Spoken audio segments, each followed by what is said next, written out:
অনুরাগের ছোঁয়া ধারাবাহিকের আগামী পর্বে আমরা দেখতে পাবো শেষ পর্যন্ত সূর্য শেফালির দেওয়া স্বীকারোক্তি দিয়েই নিরপরাধ দীপাকে জেল থেকে ছাড়িয়ে আনলো।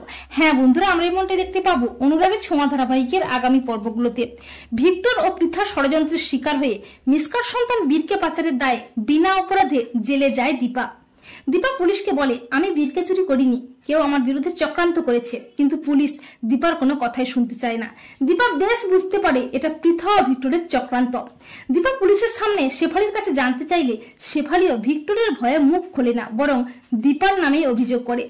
শেফালির কথায় অবাক হয়ে যায় সবাই। দীপা বুঝতে পারে না শেফালি কেন মিথ্যে কথা বলছে।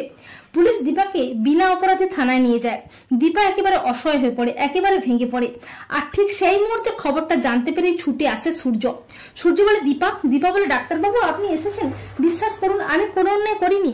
তখন সূর্য দীপার হাতে হাত রেখে কথা দেয়, আমি বিশ্বাস করি দীপা, তুমি কোনো অন্যায় করনি, কেউ তোমার বিরুদ্ধে চক্রান্ত করেছে। তোমাকে 7 দিনের মধ্যে নির্দোষ প্রমাণিত করে জেল থেকে আমি বের করে নিয়ে যাবই, তোমাকে আমি কথা দিচ্ছি দীপা। এই বলে সূর্য আসল দোষীকে খুঁজতে উঠে পড়ে লাগে। সূর্য বলে, বীর তো শেফালির কাছেই থাকে, তবে শেফালি সব বলতে পারবে।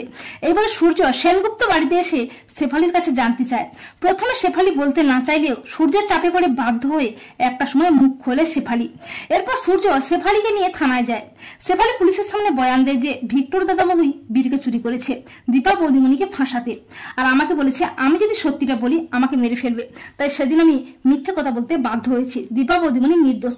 শেষ পর্যন্ত শেফালি দেওয়া বয়ানে দীপাকে নির্দোষ প্রমাণ করে জেল থেকে ছাড়িয়ে আনে সূর্য।